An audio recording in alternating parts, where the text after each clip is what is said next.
మహాపరిశుద్ధుడైన దేవ, దయగలిగిన ప్రభు, మహోన్నతుడా, మీకు వందనాలు. మరొక పునరుద్ధానం సజీవులుగా క్షేమంగా ఉంచి మీ గణనామాన్ని స్తుతించడానికి ఇంతవరకు మీరు ఇచ్చినటువంటి అవకాశం అంతటిని బట్టి మీ కృతజ్ఞతలు. నిజముగా ఎన్నో అద్భుతాలు, ఎన్నో మేలులు మా జీవితంలో మీరు జరిగిస్తూనే వస్తూ ఉన్నారు. మేము నమ్మదగిన వారం కానప్పటికీ నమ్మదగిన దేవుడిగా నీ నమ్మకమైనటువంటి కార్యాలు మా పక్షంగా జరిగిస్తూ వస్తూ ఉన్నారు. ఎంత గొప్ప దేవుడు నాయన. మీరు దేవుడిగా మేము మీ ప్రజలుగా ఉండడం మాకు గొప్ప ధన్యత అయ్యా. మరి ఈ దినము నాయన మీ సన్నిధానంలో నీ వాక్కు కొరకు ఎదురు చూస్తూ ఉండగా మా అందరితో మీరు మాట్లాడండి. మీ దాసుని మీ ఆత్మచాటును మరుగుపరచండి. మాట్లాడేది మనుష్యుడు కాదు కానీ పరిశుద్ధాత్మ దేవుడా, నీ మాట చేత మేమందరం దీవించబడేలాగున మీ ఆత్మ అభిషేకము మీ దాసుల మీద ఉంచమని ప్రార్థన చేస్తున్నాం. వాక్యమై ఉన్న దేవుడిగా మమ్మల్ని బాగు చేయండి, సరిచేయండి, బలపరచండి, దీవించండి. మీ రాజ్యం కొరకు స్థిరపరచండి. మీ రక్షణానందంలో ప్రతి వ్యక్తిని, కుటుంబాన్ని మీరు నిలబెట్టుకొని ఆశీర్వదించమని ప్రార్థన చేస్తూ ఈ సమయం ఈ వాక్కు ద్వారా మా అందరితో మాట్లాడి మహిమ మీరే పొందుకొనమని ప్రభువైన యేసు నామములో ప్రార్థించి స్తుతించి వేడుకుంటున్నాం మా పరమ తండ్రి. ఆమేన్. మరొకసారి ప్రభు నామంలో కూడి ఉన్న మీ అందరికి కూడా హృదయపూర్వక వందనాలు తెలియజేస్తున్నాను. మరి దేవుని వాక్యం ఉన్నతమైనది. దేవుడు మాట్లాడే దేవుడు, మన హృదయములను ఎరిగిన దేవుడు, అంతరంగాలను ఎరిగిన దేవుడు, పరిస్థితులు ఎరిగిన దేవుడు. ఒకసారి ఒక వ్యక్తి ప్రయాణంలో వెళ్తూ బాగా ఎండ ఉందని, తీవ్రత కలిగి ఉందని ఆ ఎండలో ఒక చెట్టు కింద పడుకున్నాడంట. అదే చెట్టు అంటే అంజూరపు చెట్టు. ఆ చెట్టు కింద పడుకున్నప్పుడు దానికి ఉన్నటువంటి కాయలు చూసి ఆ వ్యక్తి అనుకున్నాడంట, ఏంటి దేవుడు ఇలాంటి కాయలు ఇచ్చాడు ఈ చెట్టుకి, పనసకాయలు లాంటి పెద్ద కాయలు ఉంటే బాగుండేది కదా, ఇలాంటి చిన్న కాయలు పెట్టాడు, దేవుడికి ఏమైనా జ్ఞానం ఉందా అని అనుకున్నాడంట మనసులో. అని అనుకోగానే పక్కనే కొద్ది దూరంలో పనసకాయ చెట్టు కూడా ఉంది. ఈయన పడుకున్నటువంటి చెట్టు మించి ఒక కాయ తన తల మీద పడిందంట. తల మీద పడంగానే వెంటనే ఆయన అనుకున్నాడంట, దేవుడు ఎంత గొప్పవాడు కదా, నేను ఎంత అజ్ఞానిని, ఇంతక దేవుడిని జ్ఞానం లేదనుకున్నాను. జ్ఞానం లేనిది ఎవరికంటే దేవుడికి కాదు, నాకే. ఎందుకు అంటే ఆ పనసకాయ గనక నా నెత్తి మీద పడి ఉంటే నా పరిస్థితి ఏమై ఉండేది. అదే ఈ పండు పడింది కాబట్టి నేను ఇంకా క్షేమంగా ఉన్నాను, దేవుడు ఎంత గొప్పవాడో అనుకున్నాడంట. ఈ దినం ఎందుకు ఈ మాట మీ ముందుకు నేను తీసుకొచ్చాను అంటే, చాలాసార్లు మన ఊహలకు తగినట్లుగా దేవుడు చేయడు. దేవుడి ఆలోచనలు, దేవుడి ఉద్దేశాలు, దేవుని యొక్క ప్రణాళిక అది ఎంతో ఉన్నతంగా ఉంటుంది. దాన్ని ఎవరైతే అర్థం చేసుకొని దాని ప్రకారం నడుస్తారో, దేవుని యొక్క ప్రత్యక్షతలో ఎవరైతే జీవించడానికి ఇష్టపడతారో వారు ఖచ్చితంగా దీవించబడతారు. ఆమేన్. దేవుడు మరి అట్టి దీవెన ఈ ఉదయకాలం తన వాక్కు ద్వారా మనందరికీ అనుగ్రహించునుగాక. ఆమేన్. చూడండి, ఈరోజు పరిస్థితులు ఆలోచన చేస్తే ఎవరు ఇంటికి వెళ్ళినా, ఎవరిని అడిగినా, రాష్ట్ర పరిస్థితులు ఆలోచన చేసినా, దేశ పరిస్థితులు ఆలోచన చేసినా, ప్రపంచ పరిస్థితులు ఆలోచన చేసినా ఎక్కడ కూడా నెమ్మది లేనటువంటి పరిస్థితులు. ప్రాముఖ్యంగా నెమ్మది లేకుండా ఉండడానికి ప్రధాన కారణం ఏమిటి అని ఆలోచన చేస్తే ఫైనాన్షియల్ ప్రాబ్లమ్స్ ఎక్కువగా ఉంటాయి. ఫైనాన్షియల్ క్రైసిస్ అంటారు, అంటే క్రైసిస్ అనొచ్చు. అంటే ఏంటి అంటే ఆర్థిక సంక్షోభం. ఇది మొత్తం ప్రపంచమంతా ఉంది. అయితే ప్రపంచమంతా ఉండవచ్చునేమో కానీ నేటి దినాల్లో గమనిస్తూ ఉంటే ప్రభువును నమ్మినటువంటి వారికి కూడా ఎక్కువగా ఈ పరిస్థితులు గుండా వెళ్తూ ఉన్నారు. అంటే మనమేమన్నా అతిథులమా, మనకేం ఉండదా అంటే మనం కూడా అతిథులేం కాదు. కానీ ఎవరైతే ప్రభు చెప్పినట్టుగా నడుచుకుంటారో, ఎవరైతే ప్రభు నేర్పించిన విధానంలో నడుస్తారో వారు ఖచ్చితంగా ఈ సంక్షోభాలన్నిటినీ, ఈ సమస్యలన్నిటినీ వాళ్ళు ఏం చేయగలరు అంటే జయించగలరు. దేవుని స్తోత్రం కలుగునుగాక. ఈ దినం దేవుడు మనతో ఒక 3 ప్రాముఖ్యమైనటువంటి విషయాల ద్వారా 3 సందర్భాలు నేను జ్ఞాపకం చేస్తాను. 3 సందర్భాలు, 3 లేఖన భాగాలని మీ ముందుకు తీసుకొస్తాను. ఏ రీతిగా వీటన్నిటిని అధిగమించాలి, వింటున్నారా? తమను వినండి. ఏ రీతిగా మనం వీటన్నిటిని అధిగమించి వీటి మీద జయాన్ని, ముఖ్యంగా ప్రాముఖ్యంగా మన యొక్క ఆర్థిక లోటును మనం జయించవచ్చో దేవుని వాక్యంలోంచే మనం ఈ దినం చూడబోతున్నాము. రండి, హబక్కుకు గ్రంథం పేజ్ నంబర్ 772, పాత నిబంధన. హబక్కుకు గ్రంథం 3వ అధ్యాయం 17వ వచనం దగ్గరకు వచ్చి, అంజూరపు చెట్లు పూయకుండినను, ద్రాక్ష చెట్లు ఫలింపకపోయినను, ఒలివ చెట్లు కాపు లేక ఉండినను, చేనిలోని పైరు పంటకు రాకపోయినను, గొర్రెలు దొడ్డిలో లేకపోయినను, శాలలో పశువులు లేకపోయినను, నేను యెహోవా యందు ఆనందించెదను, నా రక్షణకర్త అయిన నా దేవుని యందు నేను సంతోషించదను. ప్రభువగు యెహోవాయే నాకు బలము, ఆయన నా కాళ్ళను లేడి కాళ్ళ వలెను చేయును, ఉన్నత స్థలముల మీద ఆయన నన్ను నడవచేయును. దేవుని స్తోత్రం కలుగునుగాక. ఇక్కడ గమనించినట్లయితే మళ్ళీ మీ జ్ఞాపకంలోకి తీసుకొస్తున్నటువంటి మాట ఏంటంటే, మన యొక్క లోటులు, మనకున్నటువంటి ఆర్థిక సంక్షోభాలు, మనకున్నటువంటి వెనుకబాటుతనం, కరువు, మనకున్నటువంటి పరిస్థితులన్నిటినీ జయించాలి అంటే దేవుడు మన ముందుకు తీసుకొస్తున్నటువంటి మొట్టమొదటి అనుభవం ఏంటో తెలుసా? ఈ వాక్యంలో రాయబడి ఉంది. అదేంటంటే, నేను 3 ఆలు ఈరోజు నేర్పించబోతున్నాను. మీ పక్కన వాళ్ళు చెప్పండి, ఏం నేర్పించబోతున్నాను? ఏంటది? 3 ఆ అనే అక్షరం తెలుసా? మొట్టమొదటి అక్షరం 3 ఆలు గుర్తుపెట్టుకోండి. ఏమిటి అంటే, ఈ వాక్యం అంతటికి ఒకే ఒక పేరు పెడితే అక్కడ రాయబడి ఉంది చూడండి, 18వ వచనంలో, నేను యెహోవా యందు ఆనందించు. మొదట ఏంటో మీరే చెప్పేయాలి. చెప్పండి, ఏం చేయాలి చెప్పండి, మీ పక్కన వాళ్ళని చెప్పండి. దేవుడు కోరుకుంటున్నటువంటి మొదటి అనుభవం మన జీవితాల్లో ఏంటో తెలుసా? ఆనందించాలి. ఎప్పుడు ఆనందించాలి? అక్కడ రాయబడి ఉంది. ఏమేమో పూయకుండా అని రాయబడి ఉంది అంటే గమనిస్తే చూడండి, అక్కడ రాయబడిన మాట దగ్గరకు వచ్చి ఆలోచన చేస్తే ఏమన్నాడైనా? అంజూరపు చెట్టు పూయకుండినను, ద్రాక్ష చెట్లు ఫలింపకపోయినను. అది సెక్షన్ వారిగా డివైడ్ చేసుకుంటూ వస్తాను నేను. ఎందుకు అంటే తిమోతి పత్రికలో రాయబడి ఉంటుంది, వాక్యాన్ని విభజించి సరిగా విభజించువాడుగా ఉండాలి. వాక్యము విడదీసుకుంటూ దానిలో భావాన్ని మనం గమనించినప్పుడు ఆ వాక్యం అంతటికీ ఆయన ముగింపు, కంక్లూషన్ అనగా ముగింపుగా చెప్పిన మాట ఏంటంటే, నేను యెహోవా యందు ఆనందిస్తా.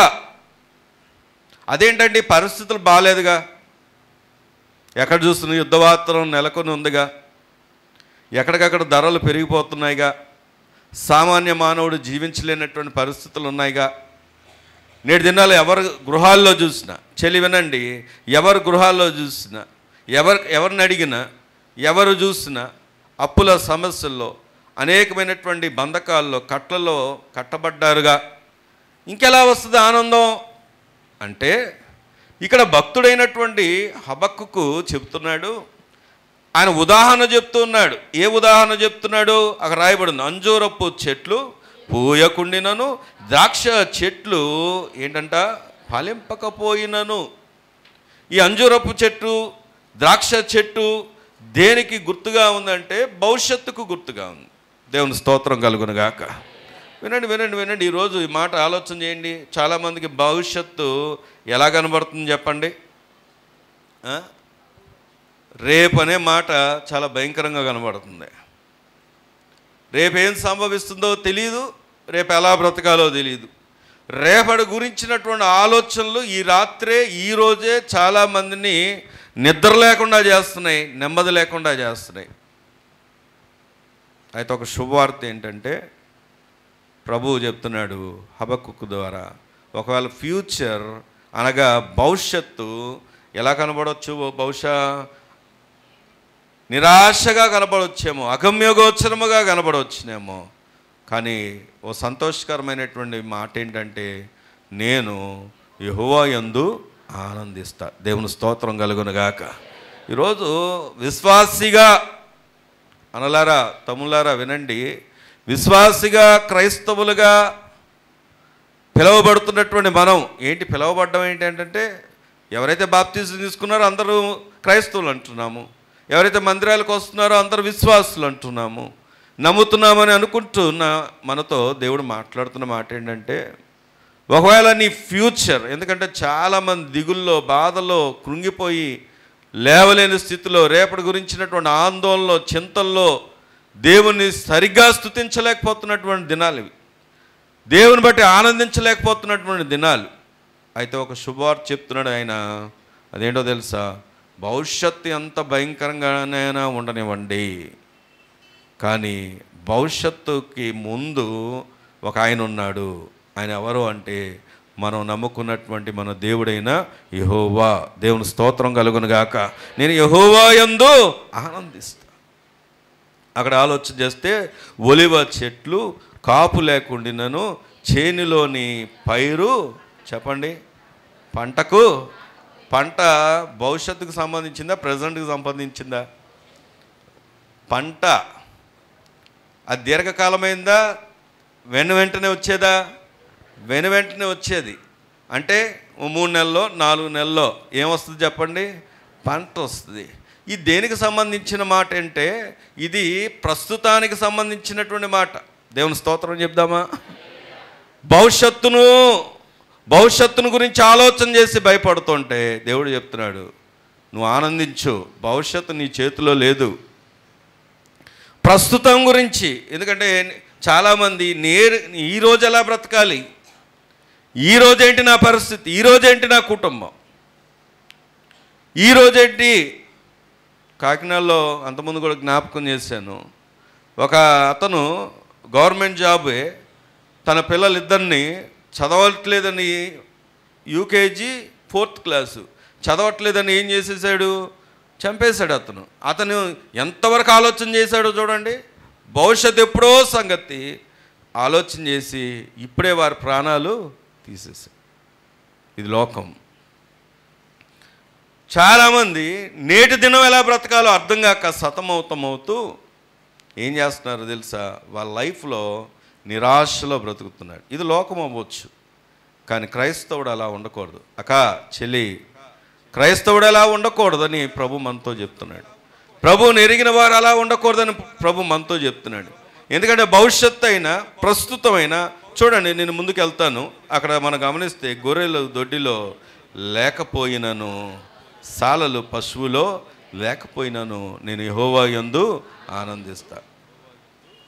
ఇది దేనికి సూచనగా ఉన్నాయంటే, ఇది గతానికి సూచనగా ఉన్నాయి. దేవుని స్తోత్రం చెప్దామా? హల్లెలూయా. అంటే చూడండి, గతము గురించి ఆలోచన చేసిన మన గతం కూడా ఏమన్నా మంచిదా అంటే చెప్పండి. ఒక్కొక్కరిది ఒక్కొక్క సాక్ష్యం నిలబడి చెప్పమని చెప్తే, సాక్ష్యం పంచుకోమని చెప్తే, గతంలో మనం ఏ స్థితిలో వచ్చామో, ఏ పరిస్థితిలో వచ్చామో, చాలామంది ఇళ్లకు అంతెందుకు, ఎవరి దాకో ఎందుకండి, మా ఇంట్లోనే మేమందరం ఒకే గదిలో ఉండేవాళ్ళం. ఆ వంటగది ఒకటే ఉండేది. తర్వాత దానియేలు గారి ఇంటి పక్కన ఒక చిన్న గది, దానికి అసలు ఎక్కడ కిటికీ ఉండేది కాదు. అంటే వెంటిలేషన్ అనే మాట లేదు, పైన రేకుల షెడ్. అంటే కేవలం భౌతికమైనటువంటి విషయమే కాదు, గతంలో నాశనానికి వెళ్ళిపోతున్న పరిస్థితులు, ప్రభు ఎవరో తెలీదు, దేవుడు ఎవరో తెలీదు, శూన్యంలో బ్రతికినటువంటి పరిస్థితులు, నిరాశలో బ్రతికిన పరిస్థితులు ఎన్నోసార్లు. నిన్న శనివారం సిద్ధపాడు కొడుకులో అమ్మగారు వాక్యం పంచుకున్నారు. నేను ఎన్నోసార్లు చనిపోవడానికి ప్రయత్నం చేశానని వారి సాక్ష్యంలో వాక్యంలో మాట్లాడుతూ వారు పంచుకున్నారు. అలాగని ఆలోచన చేస్తే నేను కూడా ప్రయత్నం చేశాను. ఇలాగ ఎంతోమంది జీవితాల్లో ఒకప్పుడు గతమంతా నిరాశ. అయితే ప్రభు చెప్తున్నాడు హబక్కుకు ద్వారా, ఏంటో తెలుసా, నీకు గతం నిరాశగా కనబడ్డా, ప్రస్తుతం భయంగా ఉన్నా, భవిష్యత్తు ఏమైపోద్దనే ఆందోళన ఉన్నా, దేవుడు నీకుతో మాట్లాడుతున్నటువంటి ఒక శుభవార్త ఏంటంటే, మనం ఎవరిని బట్టి ఆనందించాలి చెప్పండి? యెహోవాను బట్టి ఆనందించాలి. దేవుని స్తోత్రం కలుగును గాక. మీరు అనొచ్చు, ఎందుకంటే ఆయన బట్టి ఆనందించాలి అంటే, యెహోవా అన్న మాటకే అర్థం ఆయన ఉన్నవాడు అనువాడు. దేవుని స్తోత్రం కలుగును గాక. ఆయన ఉన్నవాడు అనువాడు. వాక్యాన్ని మనం పరిశీలన చేస్తే చూడండి, మలాకీ గ్రంథం 3వ అధ్యాయము, మలాకీ గ్రంథం 3వ అధ్యాయం 6వ వచనాన్ని కనుక మనం చదువుకుంటే పేజ్ నంబర్ 786, యెహోవానైన నేను మార్పు లేనివాడను గనుక యాకోబు సంతతి వారైన మీరు లయము. దేవుని స్తోత్రం చెప్దామా? దేవుని వాక్యం సూటిగా మాట్లాడుతున్నట్టు మాట ఏంటంటే, యెహోవానైన నేను, మనం నమ్ముకున్నటువంటి దేవుడు ఎలాంటి దేవుడు అంటే మార్పు లేని దేవుడిని. పక్కన వాళ్ళు తట్టి చెప్పండి, మనం నమ్ముకున్న దేవుడు ఎలాంటి వాడండి? మార్పు లేని దేవుడు. గతంలో ఉన్నట్టుగానే మనం పరిస్థితులన్నీ ఉన్నాయా? నేటి పరిస్థితులాగానే రేపు ఉంటాయా?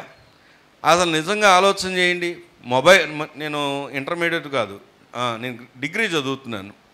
డిగ్రీ చదువుతున్నప్పుడు లీలా ప్రసాద్ గారని మా కాలేజీకి వైస్ ప్రిన్సిపల్. ఆయన మా కాలేజీలో టీచ్ చేస్తూనే మళ్ళీ సూపర్విజన్ ఉండేది. ఆ సూపర్విజన్ అనే ఒక ఇన్స్టిట్యూషన్లో ఆయన దానికి హెడ్గా ఉండేవాడు. ఆ రోజుల్లోనే ఆయన దాదాపుగా ₹1,00,000 పైన ఆయన జీతం. అంటే ప్రత్యేకంగా ఆయన ఎందుకు జ్ఞాపకం చేస్తున్నాను అంటే, మా క్లాస్ రూమ్లోకి వచ్చి, మేము చదువుకుంది normal government college, government aided college, normal college. దాంట్లో తీసుకొచ్చి మొట్టమొదటిగా అదే ఫస్ట్ టైం నేను చూడడం, మొబైల్ పెట్టాడు అక్కడ. అది ఎంత ఉంది అంటే ఇంత బార్ ఉంది, దానికి యాంటీనా ఎంత బార్ ఉంది. అది ఏ కంపెనీ అంటే అది సీమెన్స్ అనుకుంటా, సీమెన్స్. అది అప్పట్లో వచ్చిన కంపెనీ. అందరం క్లాస్ వింటలేదు, ఎవ్వరు ఆయన చెప్పే పాట వింటలేదు, అందరి చూపులు దాని మీదే ఉంది.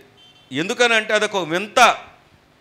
మొదటిసారి ఆ రోజుల్లో 40 ఆయన మాటల సందర్భంలో దానికి 40,000 డిపాజిట్ కట్టి, దానికి కాల్స్ చేస్తే డబ్బులే, ఇన్కమింగ్ వచ్చినా డబ్బులు కట్టాల్సిందే. రెంట్ బేసిస్ ఉండేది స్టార్టింగ్. తర్వాత రిలయన్స్ వచ్చింది, అందరి చేతికి వచ్చింది, అది వేరే విషయం. అయితే మొట్టమొదటిసారిగా నేను చూసింది. అంటే ఎందుకు చెప్తున్నానంటే, గతంలో అసలు ఇవన్నీ మనకు తెలియని దినాల్లో, ఆ టీవీలే తెలియని దినాల్లో, ఎవరికో ఒకరికే ఉండేది దినాలు. తర్వాత ఇక్కడ కొంత యూత్ ఉన్నారు, వారు అలాగా. ఒక అతను ఎవరో చెప్తున్నాడు, మిడ్ ఏజెస్, మాకులాగా మిడ్ ఏజెస్ అంటే ఇప్పుడు మరీ పెద్దవాళ్ళు కాదు, మరీ చిన్నవాళ్ళు కాదు, ఈ మిడ్ ఏజెస్లోనే అన్నీ మాకే వస్తున్నాయి ఏంటో, అన్నీ మేమే చూస్తున్నాం ఏంటో అని ఆయన చాలా ఉద్రేకంగా చెప్తున్నాడు. ఏంటో అన్నీ మేమే చూస్తున్నాం, అన్నీ కరోనా మాకు తెలియదు, మేమే చూసాం, మొబైల్స్ టెక్నాలజీ మాకు తెలియదు, మేమే చూసాం అని చెప్తూ చాలా బాధపడుతున్నాడు. అంటే ఇవన్నీ ఎందుకు చెప్తున్నానంటే, అన్నీ మారిపోయాయి. ఏమండి,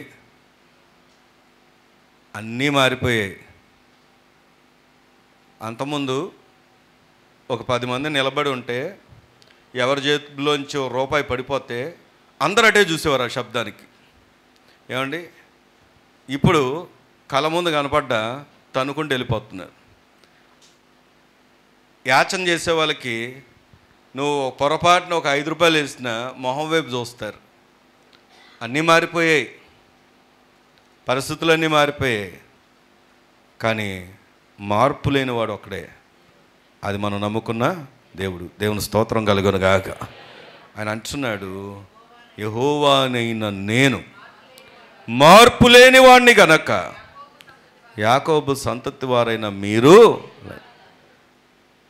ఎందుకు ఎన్నోసార్లు మోసకరమైనటువంటి జీవితాలు జీవించినా, ఎన్నోసార్లు దేవునికి అయిష్టత కలిగించేటటువంటి విధానంలో నడుచుకున్న ఆయన నమ్మదగిన దేవుడు, కృప కలిగిన దేవుడు కనుక మనమంట ఇంకా లయము కాలేదంట. దేవుని స్తోత్రం కలుగును గాక. ఆయన మార్పు లేని దేవుడు. అందుకే ఆయన అంటాడు, భక్తుడు ఏమన్నాడు హబక్కూకు గ్రంథంలో, అన్నీ నేను మళ్ళీ జ్ఞాపకం చేస్తాను, మళ్ళీ చదవనక్కర్లేదు. భవిష్యత్తు అగమ్యగోచరంగా ఉంది, ప్రస్తుతం ఆలోచన చేస్తే అది భయంకరంగా ఉంది. పోనేమో మా యొక్క గతం ఏమన్నా బాగుందా అంటే అది బాగోలేదు. అలాంటి పరిస్థితుల్లో ఎప్పటికీ మార్పు లేని దేవుడు ఒక ఆయన ఉన్నాడు. ఆయన మనం నమ్ముకున్నటువంటి దేవుడు. అందుకే నేనేం చేస్తున్నాను అన్నాడు ఆయన, ఆనందిస్తున్నాను అంటున్నాడు. దేవుని స్తోత్రం కలుగును గాక. అందుకే ఈ దినం ఒకవేళ ఈ ఒక ప్రోత్సాహకరమైనటువంటి మాట ఏంటంటే, మీరు ఎవరైనా లేదా మనలో ఎవరైనా ఇంకా భయాల్లో ఆందోళనలో కొనసాగుతూ ఉంటే మొట్టమొదటి అనుభవంలోకి రావాలి మనం. ఏంటి ఆ అనుభవం అంటే ఆనందించటం. మీ పక్కన వాళ్ళు చెప్పండి, ఏంటది? ఏం చేయాలి మనం? నిరాశలో ఉండకండి, కోల్పోయినట్టుగా ఉండకండి. నేను అక్కడ లేకపోయినను అని చెప్పాడు. ఉన్నాయి అందుకే ఆనందించమని చెప్పాడా? లేకపోయినను, ఒకవేళ ఉండకపోయినను, లేకపోయినను, దొరకకపోయినను, రాకపోయినను, అనుకున్నది జరగకపోయినను, కానీ నేనేం చేస్తాను చెప్పండి? ఆనందిస్తాను. ఎందుకంటే నాకు అన్నిటికీ మించి ఎవరున్నారు అంటే నా దేవుడు ఉన్నవాడు ఉన్నాడు. దేవుని స్తోత్రం కలుగును గాక. అందుకే అదే హబక్కూకు గ్రంథానికి వచ్చి ఆలోచన చేస్తే ఆ పేపర్ని అలా ఉంచుంది. మనం ఇంకా ముందుకెళ్ళి ఆలోచన చేస్తే, నేను యెహోవా యందు ఏం చేస్తానంటున్నాడు ఆయన? ఆనందిస్తాను. కారణం ఏంటో ఒకటి మనం ఇక్కడ ఆల్రెడీ ఆలోచన చేసాం, ఆయన మార్పు లేని దేవుడు. రెండోది అక్కడే ఉంది చూడండి, నా రక్షణకర్త అయిన నా దేవుడు. దేవుని స్తోత్రం చెప్దామా? ఇంకెవరు చెప్పండి? ఆయన రక్షణకర్త. ఎందుకు ఆనందించాలి అంటే ఆయన మనకేమై ఉన్నాడో తెలుసా? రక్షణకర్త. జమ్మూ కాశ్మీర్లో జరిగిన సంఘటన ఇప్పుడంతా వినబడుతూ ఉంది. దాదాపుకి 26 మంది చంపబడ్డారు. మరి చంపిన విధానం కూడా గమనిస్తే, అంటే మత విద్వేషాలు పెంచడానికి జరుగుతున్నటువంటి విధ్వంస కాండది. అయితే ఆలోచన చేస్తే అక్కడ పురుషులైనటువంటి వారిని స్త్రీల ముందే, వాళ్ళ భార్యల ముందే, కొత్తగా పెళ్ళైన పిల్లల ముందే ఏం చేశారంటే చంపేయడం జరిగింది. కొంతమంది వారు పంచుకుంటున్నారు, వారి అనుభవాలు పంచుకుంటున్నారు, మేము అలాగా తప్పించుకున్నామని. ఒక అతను హిందువే, కాకపోతే అతను ఏం చేశాడంటే ముస్లిమ్స్ పఠించమంటే అతను ఒక టీచర్ అంట. దాంతో అతనికి అది వచ్చు రాబట్టి అతను ఏం చేశాడంటే దాన్ని పట్టించగానే అది విన్నవారు, ఎందుకంటే వీళ్ళు గడ్డాలతో సేమ్ ఆ ఏరియాలో మనం గమనించినప్పుడు ఆల్మోస్ట్ ఒకేలాగా కనబడతారు, ముస్లిమ్స్ లాగా కనబడతారు. ఇది పట్టించగానే సరే ఇతను వదిలేశారు. ఇతను పారిపోయి వచ్చేసి చెప్తున్నాడు, నేను ఇలాగా ఆ మాట పలకడం ద్వారా తప్పించబడ్డాను. ఇంటర్వ్యూలో చెప్తున్నాడు అతను. ఆ రోజు అది కనుక నాకు వచ్చి ఉండకపోతే, అది కనుక నేను చెప్పి ఉండకపోతే నేను కూడా మిగతా వాళ్ళలాగా నేను చంపబడేవాడిని. కానీ ఆ సమయానికి అది నేను నేర్చుకొని ఉండడం ద్వారా, అంటే నేను టీచింగ్ ఫీల్డ్లో ఉన్నాను, నేర్చుకొని ఉండడం ద్వారా అది నేను ఏం చేశానంటే అది చెప్పగలిగాను. ఆ క్షణంలో నేను తప్పించబడగలిగాను. ఈరోజు ఈ విషయాన్ని ఎందుకు జ్ఞాపకం చేస్తున్నాను తెలుసా? ఈ భూ సంబంధమైనటువంటి వాటిలో ఏదో ఒకటి చేసి తప్పించుకోగలుగుతామేమో, కానీ ఒక దినం ప్రభు రాబోతున్నాడు. ప్రభు రాకడ ఉంది. నేను దేవుని చిత్తమైతే ప్రభు రాకడ గురించినటువంటి కొన్ని విషయాలు తర్వాత పంచుకోవాలని, కొద్దిగా దాని గురించి ధ్యానం చేయాలని ఆలోచన చేస్తున్నాను. ఎందుకు అంటే దేవుని రాకడ బహు సమీపంగా ఉంది. అయితే ఆ నిత్య నరకాగ్ని నుండి తప్పించుకోగలిగిన ఏకైక సాధనం ఏదైనా ఉందంటే దేవుడు మనకు అనుగ్రహించినటువంటి రక్షణ. దేవుని స్తోత్రం కలుగును గాక. అంతవరకు ఎన్నిసార్లు మందిరానికి వచ్చామా, ఎన్ని ప్రజెంట్లు ఉన్నాయా, ఇక్కడ ఆబ్సెంట్ అయితే ఇంకో దగ్గర ప్రజెంట్ అయ్యామా, లేకపోతే ఎన్నిసార్లు అందరూ హాజరైపించుకున్నామా, ఎన్నిసార్లు కానుకలు వేసామా, ఎన్నిసార్లు అర్పణలు వేసామా, ఎన్నిసార్లు వచ్చామా, ఎన్నిసార్లు కనపడ్డామా, ఇదేది దేవుడు చూడ్డు. నీకు రక్షణ ఉందా, రక్షణకు తగినట్లుగా నువ్వు బ్రతుకుతున్నావా, రక్షించబడిన అనుభవంలోనే నువ్వు జీవిస్తున్నావా లేదా చూసి దేవుడు నీకు ఏమిస్తాడు అంటే నిత్య జీవాన్ని ఇస్తాడు. దేవుని స్తోత్రం కలుగును గాక. అందుకే ఇక్కడ ఆయన ఏమంటాడంటే, నేను ఎందుకు సంతోషిస్తున్నా, ఎందుకు ఆనందిస్తున్నా అంటే, ఒకవేళ మా ఇంటికి వెళ్ళాను అనుకోండి, నా ఇంట్లో పరిస్థితులు బాగోలేదేమో. మోడీ గారిని ఎలక్షన్స్ అప్పుడు ఇంకా గెలవడం, మొదటిసారి గెలిచారు, రెండోసారి ఎలక్షన్స్ జరుగుతున్నాయి. దానికి ముందు ఒక ఆయన ఇంటికి వెళ్ళారు. ఆ ఇంటి ముందు జెండా కనబడుతుంది. అతని దగ్గరికి వెళ్ళి ఇంటర్వ్యూ చేస్తున్నారు. ఇది నార్త్ సైడ్ జరిగిన విషయం. అతను ఇంటర్వ్యూ చేస్తున్నారు. మీ ఇంట్లో నీకు ఎవరంటే ఇష్టం అంటే ఆయన డైరెక్ట్ చెప్పాడు, నాకు మోడీ గారు అంటే ఇష్టం అండి అని అన్నాడు. వెరీ గుడ్, మళ్ళీ ఆయనే గెలవాలండి. వాళ్ళ నినాదం చెప్పారు, అన్నీ బాగానే ఉన్నాయి. అప్పుడు అన్నారు, మీ ఇంట్లో మోడీ గారు మరి గత పాలనలో చేశారు కదా, మీ ఇంట్లో ఏమేమి ఉన్నాయి అని అడిగితే ఆయన ఏం చెప్పాడంటే, మా ఇంట్లో కరెంట్ ఉందా అంటే కరెంట్ లేదన్నాడు, బాత్రూమ్ ఉందా అంటే బాత్రూమ్ లేదన్నాడు, ఇంట్లో ఏం ఫెసిలిటీస్ ఉన్నట్టు ఏమీ లేదన్నాడు. మరి ఏమీ లేకపోతే నువ్వు ఎందుకు ఆయన్ని జయగొడుతున్నావు అంటే ఆయన అంటాడు, ఏమి లేకపోయినా పర్వాలేదు, ఆయనే నాకు దేవుడు. వాళ్ళు ఎలా కొలుస్తున్నారు తెలుసా, దేవుడు అన్నట్లుగా కొలుస్తున్నారు. అంటే ఎందుకు ఈ మాట చెప్తున్నానంటే, ఒక అన్యుడు అతను అంటున్నాడు, నాకు ఎవరు దేవుడు, ఒక మనుష్యుడు దేవుడు. ఏమైనా ఉన్నాయా ఇంట్లో, ఏమి లేవండి. బయట కూర్చొని అడుగు మీద కూర్చున్నాడు, పేడతో అలికిన అరుగు మీద కూర్చున్నాడు. కానీ అతను ఏమంటున్నాడు తెలుసా, నాకు దేవుడు. వినండి, మరి నిజముగా మనకు సమస్తాన్ని సిద్ధపరచడానికి వెళ్ళినటువంటి ప్రభు అయిన యేసుక్రీస్తు వారిని నమ్మిన నీవు ఎంత ధైర్యంగా ఉండాలి, ఎంత సంతోషంగా ఉండాలి. యోహాను సువార్త 14వ అధ్యాయం అంటాడు కదా, చూడనక్కర్లేదు కానీ మీ హృదయాలని కలవర పడనీయకుడి. ఎందుకని, ఇదిగో మీరు నా యందు విశ్వాసం ఉంచండి. ఎందుకని తెలుసా, నేను నా తండ్రి ఇంటికి వెళ్తున్నా, మీకేం సిద్ధపరచడానికి, నివాస స్థలము సిద్ధపరచడానికి నేను వెళ్తూ ఉన్నాను. దేవుని స్తోత్రం చెప్దామా? ఇప్పుడు చెప్పండి, దేని విషయంలో కలవరపడాలి, ఎందుకు భయపడాలి, ఎందుకు అధైర్యపడాలి? ఎన్నో సంఘటనలు జరగవచ్చునేమో, కానీ ఆ పరిస్థితులన్నిటికీ ఒకే ఒక జవాబు, నువ్వు నమ్ముకున్నటువంటి దేవుడు. ఆయన బట్టి మనం ఏం చేయాలంటే ఆనందించాలి. ఆయనకి అన్నిటికన్నా అమూల్యమైనది ఏమిచ్చాడో తెలుసా, రక్షణ ఇచ్చాడు. దేవుని స్తోత్రం కలుగునుగాక. ఒకవేళ నీకున్నటువంటి అకౌంట్లో ఇప్పుడున్న ఫోన్లు పరిస్థితులు చూస్తే చీటింగ్ చేసి అకౌంట్లో ఉన్నటువంటి డబ్బులన్నీ లాగేస్తున్నారు. ఒకవేళ నీ మీద దాడి చేసి నీకున్నవన్నీ దోచుకోవచ్చునేమో, కానీ ఎవరు దోచుకోలేంది, ఎవరు అపహరించలేంది, శాశ్వతమైనటువంటి నిత్యమైనటువంటిది జీవములోకి నిన్ను నడిపించే ఏకైక భాగ్యం అదేంటో తెలుసా, రక్షణ. అది నీకు నాకు మనందరికీ దేవుడు అనుగ్రహించాడు. దేవుని స్తోత్రం కలుగునుగాక. ఒకవేళ ఇంకా రక్షణ అనుభవం లేకుండా ఎవరైనా ఇక్కడ కూర్చుంటే వినండి, మీకే ఈ శుభవార్త. యేసుక్రీస్తు వారిని రక్షకుడిగా అంగీకరించిన వారు దేనికి భయపడరు. ఒకవేళ ప్రాణాన్ని కూడా తీయొచ్చునేమో, కానీ నీ ఆత్మ రక్షించబడిన తర్వాత నువ్వు ఉండబోతున్న యుగయుగాల సంతోషంలో ఉంచబోతున్న ఆ స్థలాన్ని ఎవ్వరూ కూడా తప్పించలేరు. దేవుడు అట్టి భాగ్యాన్ని మనందరికీ అనుగ్రహించాడు. దేవుని స్తోత్రం కలుగునుగాక. చెప్పండి, ఎందుకు ఆనందించాలి? మొదటిది ఏంటి చెప్పండి, ఆయన మార్పు లేనివాడు గనక.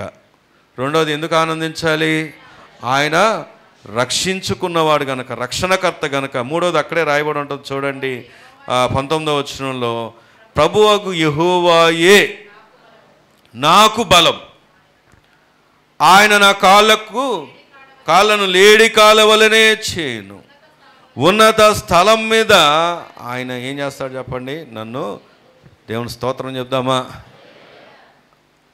ఎందుకు ఆయన్ని బట్టి ఆనందించాలి అంటే అక్కడ వాక్యం చెప్తున్నటువంటి సత్యం.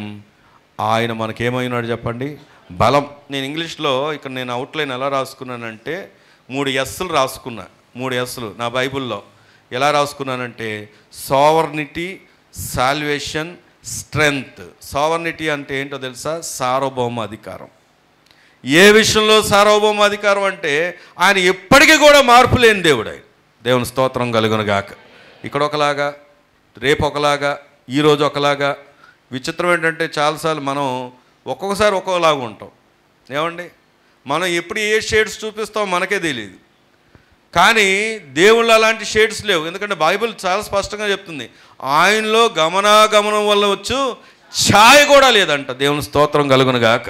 అంటే ఆ ఛాయే లేదు, ఆ నీడే లేదు, మార్పు అనే ఆ ప్రసక్తే లేదు. అంత గొప్ప దేవుని కలిగి ఉన్నాం. రక్షణకర్త, సాల్వేషన్. మూడవది ఏంటంటే స్ట్రెంగ్త్, నాకు బలమై ఉన్న దేవుడు. అందుకే 27వ కీర్తనలో ఒక మాట ఉంటుంది కదా, చక్కని మాట ఉంటుంది. 27వ కీర్తన మొదటి వచనాన్ని కనుక మనం చదువుకుంటే, చదవండి 27వ కీర్తన. యెహోవా నాకు వెలుగును రక్షణై ఉన్నాడు. చెప్పండి, దేన్ని బట్టి? నా వెనక 10 మంది, 20 మంది, 100 మంది ఉన్నారని నాకు ధైర్యం కాదు. నా వెనక గొప్ప ధనం ఉందని, బలగం ఉందని కాదు నాకు ధైర్యం. నిన్నటి కాలంలో పాకిస్తాన్ వాళ్ళందరినీ వెళ్ళిపోమని చెప్పి ఏం చేశారంటే నోటీసులు ఇచ్చేశారంట, పంపించేస్తున్నారు. ఒక ఆమె నేను కూడా వెళ్ళిపోతానండి అని అడుగుతుంది.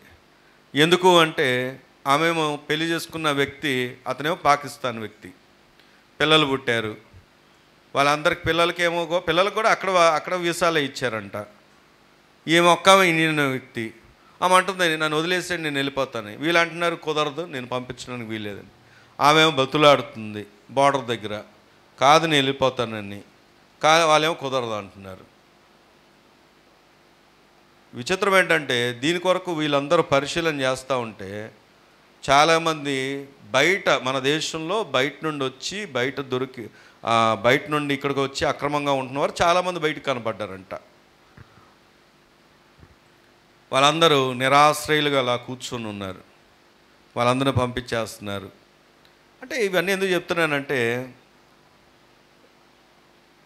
ఏ దేశంలోకి వెళ్ళినా ఎప్పుడు ఎక్కడ సేఫ్టీ ఉందా అని ఆలోచన చేస్తే ఎక్కడ సేఫ్టీ కనబడట్లేదు. ఆఖరికి విజయవాడలో కూడా ఈ మాట సందర్భం వచ్చింది కాబట్టి చెప్తున్నాను. ఎక్కడ పడితే అక్కడ గుంపుల్లో, మార్కెట్లో, ఏమండి అంటే ఇది నేను మీ క్షేమం కొరకు చెప్తున్నాను. వాటిలోకి వెళ్ళకపోవడమే మంచిది. దినాలు ఏమీ బాగోలేదు, సమాచారాలు ఏమీ బాగోలేదు. అయితే ఒక శుభవార్త ఏంటంటే ఇక్కడ రాయబడిన మాటలో ఏం చెప్పండి? 27వ కీర్తన మొదటి వచనం, యెహోవా నాకు వెలుగును రక్షణై ఉన్నాడు, నేను ఎవరికి భయపడను. ఒకవేళ అక్కడ రాయబడి ఉంటుంది, నా శరీర మాంసం తినుటకై దుష్టులు నా మీదకు వచ్చినప్పుడు, నన్ను బాధించు శత్రువులు నా మీదకి వచ్చినప్పుడు, వారు అందరు చెప్పండి అన్నమాట. ఎవరు? నేను కాదు అనలారా, తమ్ముళ్ళారా. అక్కడ అంటాడు నేను కాదు త్రొట్టిల్లిపోయి కూలిపోయేది. ఎవరు నా మీదకు వస్తున్నారో, ఎవరు నన్ను బాధించాలనుకుంటున్నారో, ఎవరు నన్ను గాయపరచాలనుకుంటున్నారో వారంట త్రొట్టిల్లి కూలిరంట. దేవుని స్తోత్రం చెప్దామా? దానికి కారణం ఏంటి? మొదటి వచనం, యెహోవా నాకు వెలుగును రక్షణై, ఆయన నాకు వెలుగును రక్షణై ఉన్నాడు కనుక నేను ఎవ్వరికి కూడా భయపడను. దేవుని స్తోత్రం కలుగునుగాక. కాబట్టి ఈ దినం ప్రభు మనతో ఎందుకు ఈ మాట మాట్లాడుతున్నాడంటే, ఈ ఆర్థిక పరమైనటువంటి సంక్షోభంలో, ఈ కష్టకాలంలో, ఈ శ్రమల కాలంలో, ఈ విచారమైనటువంటి వినబడుతున్న వార్తల దినాల్లో నీవు క్షేమంగా, సురక్షితంగా, సంతోషంగా ఉండడానికి దేవుడు నీతో మాట్లాడుతున్న మొట్టమొదటి సత్యం ఏంటంటే, నువ్వు ప్రభువును బట్టే ఆనందించాలి. అంతే, ఇంక దేన్ని బట్టి కాదు. ప్రభువును బట్టి ఆనందించాలి. ఎందుకంటే ఆయన మార్పు లేని దేవుడు, ఆయన రక్షణకర్త అయిన దేవుడు, ఆయన మనకు బలమై ఉన్న దేవుడు. దేవుని స్తోత్రం కలుగునుగాక. అందుకే దేవుని వాక్యం దగ్గరకు వచ్చి ఆలోచన చేస్తే యెషయా గ్రంథంలో ఉంటుంది కదా, 40వ అధ్యాయం 31వ వచనం ఏమనుంది? యెషయా గ్రంథం, యెహోవా కొరకు ఎదురు చూచువారు ఎవరండి? చెప్పండి, అందరూ చెప్పండి. ఎవరు? అందరా? ఎన్ని జిమ్ సెంటర్స్కి వెళ్తే చెప్పాలి, ఎన్ని జిమ్ సెంటర్స్కి వెళ్తే వస్తుందండి బలం? వస్తుందా? ఆర్నాల్డ్ స్క్వార్జెనెగర్ వినాలి. నేను ఒకప్పుడు స్కూల్స్లో ఉన్నప్పుడు, కాలేజీలో ఉన్నప్పుడు కూడా బాగా మూవీస్ చూసేవాడిని. ఆర్నాల్డ్ స్క్వార్జెనెగర్ అన్న అతను హాలీవుడ్ యాక్టర్. అతను 7 సార్లు వరల్డ్ ఛాంపియన్ సంపాదించాడంట బాడీ బిల్డింగ్లో. ఇప్పుడు ఈ లేటెస్ట్ వాళ్ళు నాకు తెలియదు, అప్పుడు సంగతి చెప్తున్నాను నేను. 7 సార్లు వరల్డ్ ఛాంపియన్. ఆయన హాలీవుడ్లో పెద్ద యాక్టర్, ఆయన సినిమా యాక్టర్.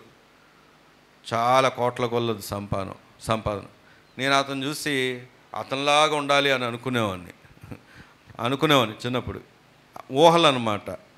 అయితే ఆయన కూడా హార్ట్ అటాక్ వచ్చి చనిపోలేదులేండి, హార్ట్ సర్జరీలు జరిగాయి. చాలా అంత గొప్ప బాడీ బిల్డర్లు కూడా. నేను ఆశ్చర్యపోయా, ఈయనకు కూడా హార్ట్ సర్జరీ ఏంటి అంటే, ఈ లోకపరమైనటువంటి బలమే కాదు. ఇంకొక ఆయన ఎవరో ఉన్నారు, ఎక్కువగా ఈ జిమ్ సెంటర్స్లో బాడీ బిల్డింగు ఫోటోల్లో ఎక్కువ ఉంటాడు. కానీ ఒకరోజు యూట్యూబ్లో చూస్తే అతని పరిస్థితి ఏంటో తెలుసా? నడుము పడిపోయింది అతనికి. నడుము పడిపోయి నడవలేనటువంటి పరిస్థితిలో ఉన్నాడు. ఇవన్నీ ఎందుకు చెప్తున్నాను అంటే, ఈ లోకపరమైన బలమే కాదు. ఒకరోజు ఏదైనా ఈ శరీరం, కొరింథీ పత్రిక 2వ అధ్యాయం 2వ కొరింథీ పత్రిక 5వ అధ్యాయంలో ఉంటుంది, ఈ గుడారము ఏమైపోద్దంటే శిథిలమైపోద్ది. ఒకరోజు ఎంతటి బలమైనా శిథిలమైపోద్ది, ఎంతటి బలవంతులైనా శిథిలమైపోతారు. ఎంతటి అందగాలైనా, మ్యార్లిన్ మన్రో, ఈమె కూడా హాలీవుడ్ సినిమా హీరోయిన్. ఆమె కొన్ని కోట్లు, ఆమెని పెళ్లి చేసుకుంటామని చాలామంది కోట్ల అధిపతి, బిలియన్స్ ఉన్నటువంటి వాళ్ళు ఎన్నో మంది వెంటపడేవారంట. ఆమె వేసుకున్న డ్రెస్సు అమ్మకానికి పెడితే, వేలానికి పెడితే కొన్ని కోట్లలో పెట్టి కొనుక్కున్నారు. అంత ఫేమ్ అన్నమాట. కానీ ఒకరోజు ఏమైందో తెలుసా? 33-35 ఆ ఏజ్లో ఆమె సూసైడ్ చేసుకుంది. ఎందుకు అంటే, రోజు అద్దంలో చూసుకునేదంట, నా అందం తరిగిపోతుంది, ఒకరోజు నా అందం కనపడకుండా పోతే నా పరిస్థితి ఏంటి, నేను అందరి ముందు అందవిహీనురాలుగా కనపడతాను, ఇది నేను తట్టుకోలేనని చెప్పేసి ఆ మ్యార్లిన్ మన్రో అన్నటువంటి వ్యక్తి సూసైడ్ చేసుకుంది. అందం శాశ్వతమా? చెప్పండి, అందం శాశ్వతమా? కాదు. అందము శాశ్వతం కాదు, ధనము శాశ్వతం కాదు, బలము శాశ్వతం కాదు. మరి ఏంటి శాశ్వతం అంటే, అందుకే భక్తుడు అంటాడు, యెహోవాయే నాకు బలము. ఆయన నాకేమి ఇస్తాడో తెలుసా? అనుదినము నూతనమైనటువంటి బలాన్ని ఇస్తాడు. దేవుని స్తోత్రం కలుగునుగాక. మన బలం శారీరక బలం అనుకోవద్దు, మన బలం ఆత్మ సంబంధమైనటువంటి బలం. ఎఫెసీ పత్రికలో రాయబడి ఉంటుంది, చూడనక్కర్లేదు కానీ అక్కడ రాయబడి ఉంటుంది, ఆత్మ సంబంధమైన ప్రతి ఆశీర్వాదము. దేవుని స్తోత్రం కలుగునుగాక. మనకు సహజంగా మనకున్నటువంటి విధానం ఏంటంటే, ఆశీర్వాదం అంటే అంతసేపు కూడా ధనము రావడం, ఉద్యోగం రావడం, మంచి చదువులు చదవడం, ఇక్కడ ఏదైనా సాధించడం, ఏదైనా సంపాదించడం, ఇవన్నీ మనకు దేవుడిచ్చినటువంటి ఒక అదనపు ఆశీర్వాదం మాత్రమే. అన్నిటికీ మించిన ఆశీర్వాదం ఏంటంటే, ఆ ప్రభువే మన ప్రభు అయి ఉండడం, ఆ దేవుడే నీకు బలమై ఉండడం, ఆ దేవుడే నీకు రక్షణ అయి ఉండడం, ఆ దేవుడే నిన్ను ఇదిగో ఇక రాజ్యపు వారసత్వంలో నన్ను ఎన్నిక చేసుకున్న దేవుడే నీకు దేవుడై ఉండడం. దేవుని స్తోత్రం కలుగును గాక. చెప్పండి, ఈ దినాల్లో ఏం చేయాలి? వీటన్నిటిని అధిగమించాలంటే ఏం చేయాలి? ఇంత విన్నారు కదా, ఆనందించాలి. మొదటి సత్యం ఏంటో తెలుసా? ఆనందించాలి. నీ పక్కన వాళ్ళు చెప్పండి, ఏం చేయాలి మనం? ఇప్పటి నుండి అయినా ఆనందం లేకుండా బ్రతుకుతుంటే, నీ పరిస్థితులను తలంచుకొని నీకు జరిగిన వాటిని తలంచుకొని నేను మళ్ళీ జ్ఞాపకం చేస్తున్నాను, గతాన్ని జ్ఞాపకం చేసుకోవద్దు. గతం జ్ఞాపకం చేసుకుంటే మనకు శత్రువులు కనబడతారు, మన నిందించిన వాళ్ళు కనబడతారు, మన అవమానపరిచిన వాళ్ళు కనబడతారు. ప్రస్తుతాన్ని జ్ఞాపకం చేసుకోవద్దు. ప్రస్తుతాన్ని చూస్తే మన పరిస్థితులు ఆందోళనకరంగా కనిపించవచ్చు, భవిష్యత్తు అయితే ఇంకా భయంకరంగా కనబడవచ్చు. కానీ నువ్వు చూడాల్సింది గతం ఎలాగుందా, ప్రస్తుతం ఎలాగుందా, భవిష్యత్తు ఎలాగుందా అని కాదు. నువ్వు చూడాల్సింది ఎవరినో తెలుసా? మనం నమ్ముకున్న దేవుడు మార్పు లేనివాడు, ఆయన బలమై ఉన్న దేవుడు, ఆయన రక్షణకర్త అయిన దేవుడు. ఆయన బట్టి మనం ఏం చేయాలంటే ఆనందించాలి. రండి, రెండవ సత్యాన్ని మనం చూద్దాం. ఏంటి రెండవ సత్యం? 3 ఆలు చెప్తానన్నాను కదా. రెండవ మొదట చెప్పండి ఏంటి? ఆనందించాలి. రెండవ ఏంటి అంటే వాక్యాన్ని మనం గమనిస్తే ఆచరించాలి. మీ పక్కన వాళ్ళు చెప్పండి అన్నమాట. ఏం చేయాలి? వాక్యం, చాలా వాక్యాలు వినబడుతున్నాయండి ఈరోజు. యూట్యూబ్లో, ఫోన్లో, ఫేస్బుక్లో ఎందుకు షేర్ చేస్తారో తెలియదు. ప్రతి గ్రూప్లో ఫోటోలు నిండిపోతున్నాయి అంతే. నాకైతే నాకు చెడ్డ పేరు వచ్చేసింది పాస్టర్స్ అందరి దగ్గర. ఏంటి ఆ చెడ్డ పేరు అంటే, అందరికీ గ్రూప్లో షేర్ చేస్తున్నారు, నాకేమో ఫోన్ చేస్తున్నారు. మొన్న ఫోన్ చేశారు, మీటింగ్ ఉందండి తప్పకుండా అండి. అదేంటి గ్రూప్లో పెట్టారుగా అంటే, మీరు గ్రూపులు చూడరుగా అంటున్నారు. అలాగని చూడటం ప్రారంభిద్దామా? చూస్తున్నాను, ఈ మధ్య చూస్తున్నానులేండి. ఒకవేళ నాది బ్లాక్ చేస్తారని ఇంకొకరు దాంట్లోంచి కూడా చూస్తున్నాను, ఎవరెవరు ఎలా ఉన్నారో, ఏ స్టేటస్ ఎలాగుందో అని. అయితే వినండి, ఈ మాట ఎందుకు జ్ఞాపకం చేస్తున్నానంటే, ఈ మధ్యకాలంలో వాక్యాలు వినడం ఎక్కువైపోయింది. ఎన్ని వాక్యాలు, ఎంతమంది సేవకులు, అబ్బాబ్బా ఈ సేవకుడు భలే చెప్పాడు, ఆ సేవకుడు భలే చెప్పాడు, ఆ సేవకుడు అయితే అబ్బాబ్బా సూపర్. కానీ ఆచరణ దగ్గరకు వస్తే ఆచరణ లేదు. కానీ ప్రభు వాక్యం దగ్గరకు వచ్చి ఆలోచన చేస్తే, దేవుడు తను చెప్పడం మాత్రం కాదు, చేసి చూపించాడు. దేవుని స్తోత్రం కలుగును గాక. అందుకే మన యొక్క అభివృద్ధి ఎలా సాధ్యమవుద్ది అని ఆలోచన చేసేటప్పుడు రండి, మత్తయి సువార్త 6వ అధ్యాయం. మత్తయి సువార్త 6వ అధ్యాయం. మన అభివృద్ధి ఆగిపోవడానికి కారణం చెప్తాను, మన అభివృద్ధిలోకి రావడానికి ఎలా దాన్ని జయించాలో కూడా జ్ఞాపకం చేసుకుందాం. 6వ అధ్యాయం 19వ వచనం చదువుదామా? భూమి మీద మీ కొరకు ధనము కూర్చుకొనవద్దు, ఇక్కడ చిమ్మటయు ఏం తినేస్తా చెప్పండి? తుప్పును తినివేయును, దొంగలు కన్నం వేసి దొంగిలిదరు. పరలోకమందు మీ కొరకు ధనము కూర్చుకోండి, అచ్చట చిమ్మటైనను తుప్పైనను దానిని తినివేయదు, దొంగలు కన్నం వేసి దొంగిలరు. దేవుని స్తోత్రం చెప్దామా? వాక్యం సూటిగా అనలారా అకలారా ఈరోజు మనతో మాట్లాడుతున్న మాట ఏంటంటే, మన అభివృద్ధి దేవుడు ఏ రీతిగా ఇస్తాడు అంటే, రెండోది ఆచరించాలని చెప్తూ, మొదట ఇక్కడ మనకు నేర్పిస్తున్నట్టు సత్యం ఏంటో తెలుసా? దేవునికి మనమేమో నమ్మకంగా ఇవ్వాలి. మీ పక్కన వాళ్ళ తట్టి చెప్పండి అన్నమాట. ఎవరికి ఇవ్వాలి? చాలామంది దేవునికి ఇచ్చే విషయంలో ఏం చేస్తారో తెలుసా? దొంగలుగా ఉన్నారు. మీకు తెలుసు, మీకు వ్యక్తిగతంగా నేను ప్రభువుకు నమ్మకంగా ఉన్నానా లేదా ఇచ్చే విషయంలో. ఎందుకో తెలుసా? వీరు ఏం చేస్తారంటే, ఇక్కడ ధనాన్ని తమ కొరకు దాచుకుంటారు. కానీ ప్రభు అంటున్నాడు, ఇది ప్రభువే స్వయాన చెప్పిన మాట. రండి, మలాకీ గ్రంథంలో ఉంటుంది కదా ఒక మాట, చక్కని మాట. మలాకీ గ్రంథం 3వ అధ్యాయం 8వ వచనం చదవండి. మానవుడు దేవుని యొద్ద దొంగిలునా, చెప్పండి. అయితే ఎవరు చెప్తున్నారు ఈ మాట? దేవుడు తన ప్రజలతో చెప్తున్న మాట. ఏమని చెప్తున్నాడంటే, మానవుడు దేవుని దగ్గర దొంగిలిస్తాడా? వినండి వినండి ఒకసారి ఒక మాట, నా వైపు చూడండి. మానవుడు దేవుని దగ్గర దొంగిలించడా? దొంగిలిస్తున్నారని దేవుడు చెప్తున్నాడు. అదేంటండి అంటే, మీరు నా యొద్ద దొంగిలిస్తున్నారు. ఎలాగా అంటున్నాడు ఆయన. దేని విషయంలో మీ యొద్ద దొంగిలిత్తుమని మీరందరూ 10వ భాగమును ప్రతిష్టార్పణలు ఇయ్యక ఏం చేస్తున్నామంట మనం? వినాలి వినాలి వినాలి. ఒక మాట సూటిగా అడుగుతున్నాను. మనం ప్రార్థన చేయడానికి దేవుని దగ్గరికి వెళ్తామా లేదా? ప్రతిరోజు ప్రార్థన చేస్తామా లేదా? ప్రతిరోజు దేవుని అడుగుతాం లేదా? ప్రతిరోజు ప్రభు పాదాలు పట్టుకుంటాం లేదా?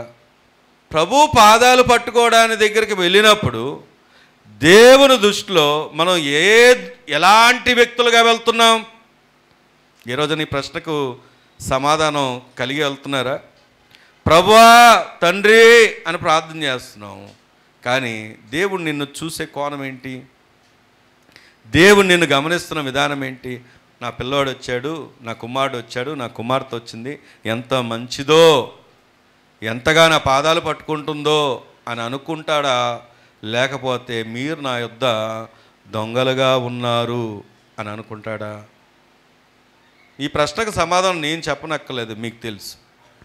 ఎందుకు ఈ మాట అంటే, చాలామంది వెనకబాటు పడడానికి మరొక కారణం ఏంటో తెలుసా? లోటుల్లోకి వెళ్ళిపోవడానికి మరొక కారణం ఏంటో తెలుసా? దేవుని దగ్గర ఎలా ఉన్నారు అంటే దొంగలుగా ఉన్నారు. ఇది నా మాట కాదు, అక్కడ చదువుతాను చూడండి. దేని విషయంలో మేము మీ యొద్ద దొంగిలించుతామని మీరు అందరూ 10వ భాగమును ప్రతిష్టార్పణను ఇవ్వక దొంగిలిత్తిరి. ఈ జనులందరూ నా యొద్ద దొంగిలించుతూనే ఉన్నారు. మీరు శాపగ్రస్తులై ఉన్నారు. నా మందిరములో ఆహారం ఉండునట్లు 10వ భాగమంతా మీరు నా మందిరపు నిధిలోనికి తీసుకొని రండి. దీన్ని చేసి మీరు నన్ను శోధించిన ఎడల నేను ఆకాశపు వాకిళ్లను విప్పి పట్టజాలంత విస్తారంగా దీవెనలు కుమ్మరించదని సైన్యములకు అధిపతికి యెహోవా సెలవిచ్చుచున్నాడు. దేవుని స్తోత్రం చెప్దామా? దేవుడు ఆజ్ఞాపిస్తాడంట, మిమ్మల్ని ఆశీర్వదించడానికి ఆజ్ఞాపిస్తాడంట, మిమ్మల్ని దీవించడానికి ఆజ్ఞాపిస్తాడంట. మీ ఫలములను, మీ పశువులను, మీ ఇంటి వారిని, మీ కుటుంబాన్ని దేవుడు ఏం చేస్తాడంటే ఆ ఆశీర్వాదాన్ని మీ మీదకు రావాలని ఆజ్ఞాపిస్తాడంట. ఎవరి విషయంలో? ఎవరైతే ఆయనకి ఇచ్చే విషయంలో దొంగలుగా ఉండక నమ్మకంగా ఉంటున్నారో వారి విషయంలో. ఎవరైతే వారి కష్టారిత్వం వారి కొరకే అన్నట్లుగా బ్రతుకుతున్నారో. ఇందాక ఫస్టే చదువుకున్నాం, చాలామంది తుప్పు పట్టేస్తున్నాయి. ఒక ఆయన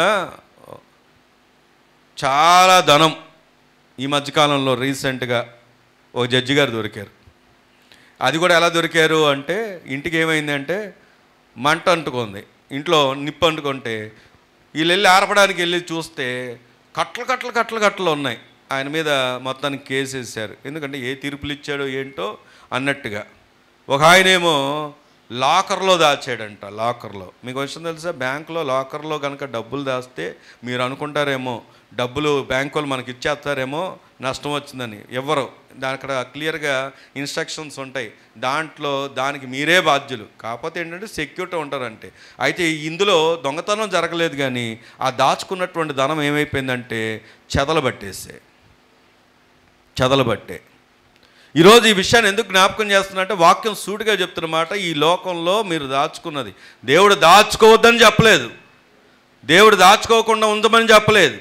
కానీ దేవుడు చెప్తున్నటువంటి మాట ఏంటంటే, మొదట దేవునికి ఇవ్వవలసింది ఇవ్వక, దేవునికి ఇవ్వవలసిన ప్రథమార్పణలు, దశమ భాగాలు, దేవునికి ఇవ్వాల్సిన ప్రతిష్టార్పణలు ఇవ్వకుండా దేవుని ఎదుట మీరు దొంగలుగా ఉండొద్దు. అందుకే చాలామందికి అక్కడ రాయబడి ఉంది శాపగ్రస్తులై ఉన్నారు అంటే దాని అర్థం ఏంటో తెలుసా? చాలామంది ఆర్థికమైనటువంటి వెనకబాటులో ఉన్నారు. వారి ధనము ఎక్కడ నిలబట్టలేదు. వారు సంపాదించిందంతా లోకంలో తినేసే అనేకమైనటువంటి వాటికి వెళ్ళిపోతున్నాయి. ఈ ప్రసంగం చేసేటప్పుడు చాలామంది కష్టంగా ఉంటుంది, కానీ ఇది సత్యం. ఇది సత్యం. సత్యాన్ని ప్రకటించాలిగా, సత్యాన్ని ఖచ్చితంగా ప్రకటించాలిగా. ఈరోజు ప్రభు ఎందుకు ఈ మాట మాట్లాడుతున్నాడంటే, ఒకసారి నిన్ను నువ్వు ప్రశ్నించుకో. ఎక్కడ ఏ విషయంలో నువ్వు అపనమ్మకంగా ఉన్నావో. ఆయనకు రాయబడి ఉంది చూడండి. ఆయన అంట దీవెనలు, ఆకాశవాక్యల్ని విప్పుతాడంట, పట్టజాలంత విస్తారంగా దీవెనలు కుమ్మరిస్తాడంట. ఈ మాట చెప్తుంది సైన్యములకు అధిపతియగు యెహోవా. ఈ దినము దేవుడు మనను దీవించడానికి ఇష్టపడుతున్నాడు. ఆమేన్ చెప్దామా? ఆమేన్. దేవుడు దీవించుటకు సమర్థుడు. మనకున్న ఏదైనా, అది చిన్నదైనా పెద్ద దేనైనా ఆయన దీవించగలడు. కానీ దేవునికి నమ్మకంగా ఉండడం ప్రారంభించు. నీ నమ్మకత్వమే నీ దీవెనకు కారణం. అక్కడ రాయబడి ఉంటుంది 11వ వచనం, నీ పంటను తినివేయి పురుగులను నేను గద్దించదను, అవి మీ భూమి పంటను నాశనము చేయవు. మీ ద్రాక్ష చెట్లు ఆకాల ఫలములు రాల్పకుండునని సైన్యములకు అధిపతియగు యెహోవా మీరు ఆనందకరమైన దేశంలో మీరు నివసింతురు. దేవుని స్తోత్రం చెప్దామా? ఆయన అంట మన నుండి దోచుకుంటున్నటువంటి ఆ పురుగులు అనగా మనకు తెలుసు ఎన్నో ఉన్నాయి. వడ్డీలు ఉన్నాయి, ఇంకా చెప్పాలంటే హాస్పిటల్స్ ఉన్నాయి, రకరకాలుగా మనకు తెలుసు. అసలు మనం అనుకుంటాం ప్రారంభంలో మొదటి నెల స్టార్టింగ్లో సంపాదించి చూస్తాం, నెలకు చివరికి వచ్చేసరికి ఏమైపోయిందంటే ఏమని చెప్తాం? ఏమైపోయిందనండి. సంవత్సరాలు వెనక్కి తిరిగి చూస్తే ఏం చెప్తాం? ఏమైపోయిందండి. ఈరోజు ప్రభువు చెప్తున్నాడు, దేవుని దగ్గర దొంగలుగా మనము ఉండకుండా దేవుని ఆశీర్వాదానికి మనం ఏమవ్వాలో తెలుసా? కారకులం. అసలు మీరు అనొచ్చు, ఎందుకు ఇవ్వాలండి? పాత నిబంధన చూపిస్తున్నారు, నూతన నిబంధనలు ఎక్కడ ఉందో చూపించండి అంటే, దేవుని వాక్యం నుంచి చూడండి. ఒక మాటను మనం పరిశీలన చేద్దాం. ఫిలిప్పీలకు రాసినటువంటి పత్రిక 4వ అధ్యాయం. ఫిలిప్పీలకు రాసినటువంటి పత్రిక 4వ అధ్యాయము 15వ వచనం చదువుకుందాం. సువార్తను నేను బోధింప ఆరంభించి మాసిదోనియాలో నుండి వచ్చినప్పుడు, చెప్పండి గట్టిగా చెప్పండి అన్నమాట, ఇచ్చు విషయములోను పుచ్చుకొను విషయములోను మీరు తప్ప చూడండి అక్కడ క్లియర్గా ఒక సంఘం గురించి. ఏ సంఘం? ఆ సంఘం మాసిదోనియాలో నుండి వచ్చినప్పుడు ఏ సంఘం? అది ఫిలిప్పీ సంఘమే. మీరు తప్ప మరి ఏ సంఘం వారు నాతో పాలివారు కాలేదని మీకే తెలియదు. గట్టిగా దేవుని స్తోత్రం చెప్దామా? ఏమండి, వీరు ఇచ్చిన విషయం దేవుడు జ్ఞాపకం చేసుకున్నాడంటారా, చేసుకోలేదంటారా? ఈరోజు కూడా వింటున్నాం. దేవుని స్తోత్రం చెప్దామా? ఒక పేద విధవరాలు తన దగ్గర, మీరు అనొచ్చు మా దగ్గర అంత ధనం లేదండి, మా దగ్గర మేము ఇవ్వలేనివ్వండి. ఒకసారి రాధా మనోహర్ దాస్ అన్న ఆయన రైల్వే స్టేషన్లోకి వెళ్ళి ఒక ఆమె కూర్చొని ఉంటే, కూర్చొని వ్యక్తి దగ్గరకు, స్త్రీ దగ్గరికి వెళ్ళి ఆమెతో మాట్లాడుతూ ఆమెని పలికాడు, ఇలా పలుకు అంటే ఆమె నేను పలకనండి అంది. నీకు డబ్బులు ఇస్తానంటే, డబ్బులు ఇచ్చినా నాకు వద్దండి, నేనైతే అన్య మతాలకు సంబంధించిన పలకను అని చెప్పింది. మరి అప్పుడు అన్నారు, మీ పాస్టర్ గారు, నువ్వు చర్చికి వెళ్తావు కదా, మీ పాస్టర్ గారు నీ దగ్గర కూడా దశంభాగం తీసుకుంటారంటే, తీసుకుంటారండి, నేనే ఇస్తాను, దశంభాగం ఇస్తాను అని చెప్పింది. ఈయన వెంటనే వీడియో తీసి, చూసారా పాస్టర్లు ఎలాంటి వాళ్ళు అంటే, ఆఖరికి అడుక్కు తినేవారి దగ్గర కూడా వీళ్ళు దశంభాగాలు తీసుకుంటున్నారని చెప్పేసి దాన్ని ఆయన తన ఛానల్లో పెట్టుకొని హైలైట్ చేస్తూ ఉన్నాడు. సరే, ఒక మాట చెప్తున్నాను, లోకానికి తెలీదు, లోకంలో ఉన్న వ్యక్తులకు తెలీదు, వారు ఎరగని వారు కనుక వారి అలాంటి అబాండాలు ఎన్నైనా వేస్తారు. నీకు తెలుసా తెలీదా? నీకు ఇవ్వాలని తెలుసా తెలీదా? నువ్వు నమ్మకంగా ఉండాలని తెలుసా తెలీదా? నీకున్న దాంట్లోనే ఆమె అడుక్కునే ఆమె అందులోనే దేవునికి నమ్మకంగా ఇస్తుంది. ఇక్కడ రాయబడిన మాట ఏంటో తెలుసా? ప్రియ సంగమా, ఎందుకు ఈ మాట ఈరోజు జ్ఞాపకం చేస్తున్నంటే, నేనేదో డబ్బుల కోసం ఈ మాట చెప్పట్లేదు. మీ ఆర్థిక అభివృద్ధి ఆగిపోవడానికి కారణం ఏంటో ఆలోచన చేసుకోండి. ఆనందించే విషయంలో వెనకబడి ఉన్నారా? దేవునికి ఇవ్వాలని ఆచరించే విషయంలో వెనకబడి ఉన్నారు. ఒకసారి ఆలోచన చేసుకోండి. అపనమ్మకస్తులుగా ఉండొద్దు. దేవుని దగ్గరికి వెళ్తున్నటువంటి నీవు సగౌరవంగా వెళ్ళగలిగినట్టుగా ఉండాలి. అక్కడ అంటాడు పౌలు చెప్పిన మాట చూడండి, మీరు తప్ప ఇంకే సంఘం వారు నాతో పాలివారు. మరి ఈయన ఎందుకని చూడండి, ఆ మాట చదువుతాం చూడండి, 16వ వచనం. ఏలయనగా దెస్సలోనికలో కూడా మీరు మాటి మాటికి నా అవసరం తీర్చుటకు సహాయము చేసిరి. నేను ఈమె ఆపేక్షించి, చెప్పండి, ఈయన ఆపేక్షించి చెప్తున్నాడా? పౌలు గారు ఏమంటున్నాడు? మీ ధనం ఆశించి నేను ఈ మాట చెప్పట్లా అనలారా. ఈ మాట చెప్తున్నప్పుడు సహజంగా మనకు కలిగే భావన ఏంటో తెలుసా? ఈ పాస్టర్లకి లేదా సేవకులకి ఎప్పుడు ధనాపేక్ష, అందుకే ధనం గురించి చెప్తారనుకున్నాను. నేను చాలా రేరుగా చెప్తాను, కానీ ఒకవేళ చెప్పకపోవడం కూడా మీకు నష్టం కలిగించవచ్చు అని మనం చెప్తున్నాను ఈ మాట. ఆయన పౌలు అంటాడు, నేను ఈవిని ఆపేక్షించిలా చెప్పుటలేదు, కానీ మీకు అక్కడ రాయబడింది, మీ లెక్కకు విస్తార ఫలము రావాలని ఆపేక్షించి చెప్తున్నాను. గట్టిగా దేవుని స్తోత్రం చెప్దామా? ఇస్తే ఎవరికి దీవెన? ఇస్తే ఎవరికి దీవెన? అరే చూశారు కదండి, నేను ఆపేక్షించి చెప్పట్లేదు ఈ విషయం. మీ లెక్కకు ఒకరోజు ప్రభు దగ్గర నిలబడ్డప్పుడు ఇక్కడ కాదు దాచుకోవాల్సింది, పరలోకంలో దాచుకోండి అని చెప్తూ ఆ మాటను వివరిస్తూ చెప్తున్నాడు. మీ లెక్కకు విస్తార ఫలములు రావాలని ఆపేక్షించి చెబుతున్నాను. నేను ఒక మాట సూటిగా అడగనా? అన్నలారా, తమ్ముళ్ళారా, అక్కలారా, చెల్లెళ్ళారా, ఒకరోజు ప్రభువు దగ్గర ఏ ఫలం లేకుండా నిలబడతావా? విస్తారమైన ఫలములు పొందుకుని ఆ సంతోషకరంగా నిలబడే స్థానంలో నీవు ఉంటావా? నీ ముందే ఉంది. ప్రభువుకి ఇవ్వని వారు, దేవుని సన్నిధికి పరిచర్యకు వారు గుప్పిళ్ళు ఇప్పని వారు ఏమీ పొందుకోలేరు. ప్రభువుకి ఇచ్చిన వారు శోధించమన్నాడు కదా మలాకి గ్రంథంలో. ఆయనకిచ్చి నమ్మకంగా ఉండండి. దేవునికి ఇచ్చే విషయంలో నమ్మకంగా ఉండండి. మీ లెక్కకు అక్కడ రాయబడి ఉంది, విస్తార ఫలము రావాలని ఆపేక్షించి చెబుతున్నాను. ఎందుకో తెలుసా? ఇదేంటో చెప్తాను, ముగిస్తాను అక్కడితో ఈ వచనాన్ని. 18వ వచనం. నాకు సమస్తం సమృద్ధిగా కలిగి ఉన్నది, మీరు పంపిన వస్తువులు ఎపఫ్రోదితు వలన పుచ్చుకొని ఏమీ తక్కువ లేకున్నాను. చూడండి, ఈ సంఘం ఎంత గొప్ప సంఘమో. వాళ్ళు ఆయన ఎక్కడున్నప్పటికీ కూడా ఆ సంఘం మీద వదిలేయలేదు.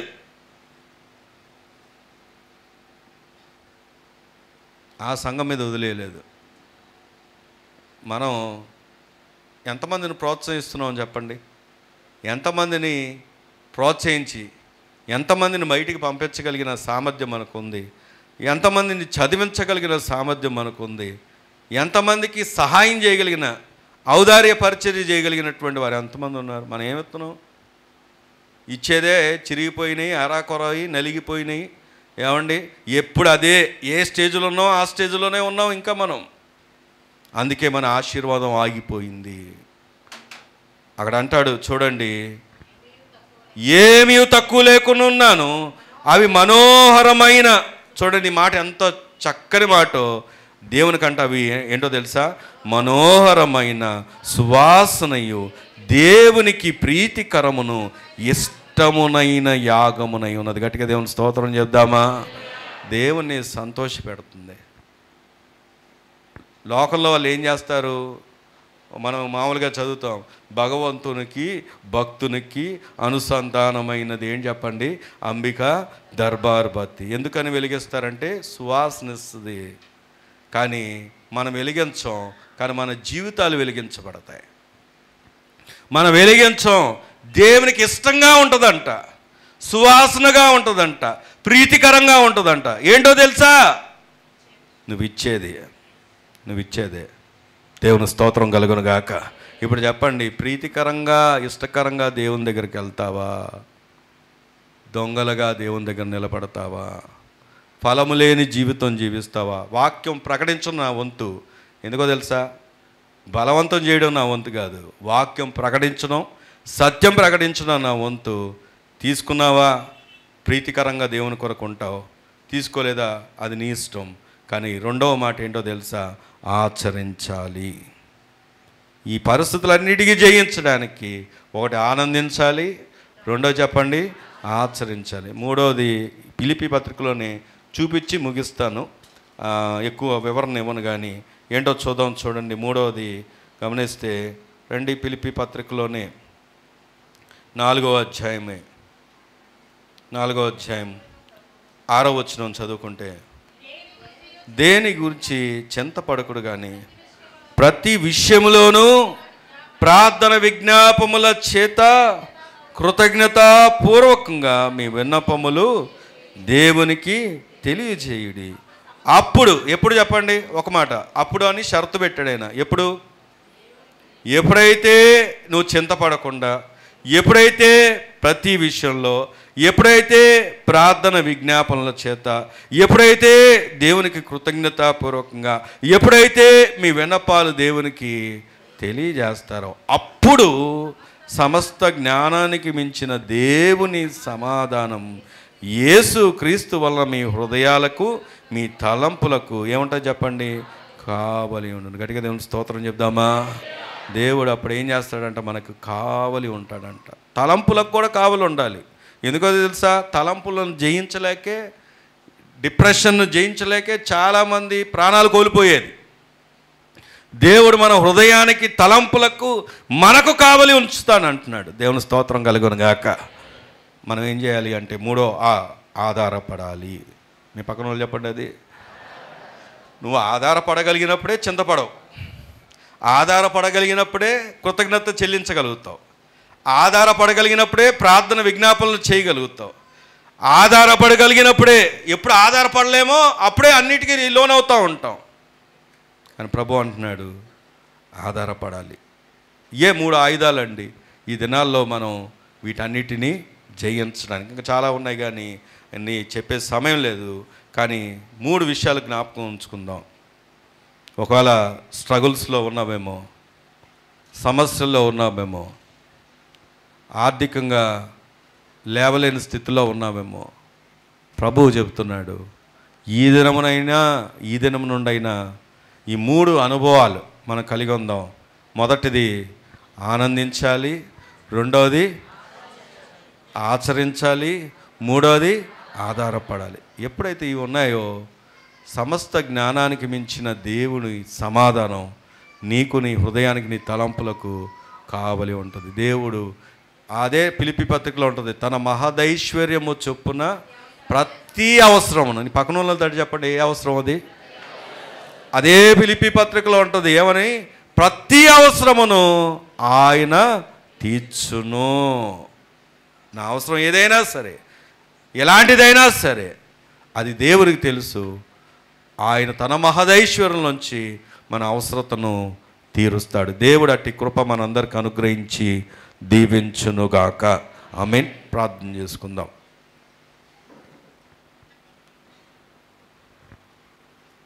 మహోన్నతమైన మా తండ్రి నాయన, అద్భుతమైన సందేశాన్ని, మా అభివృద్ధికి సీక్రెటు,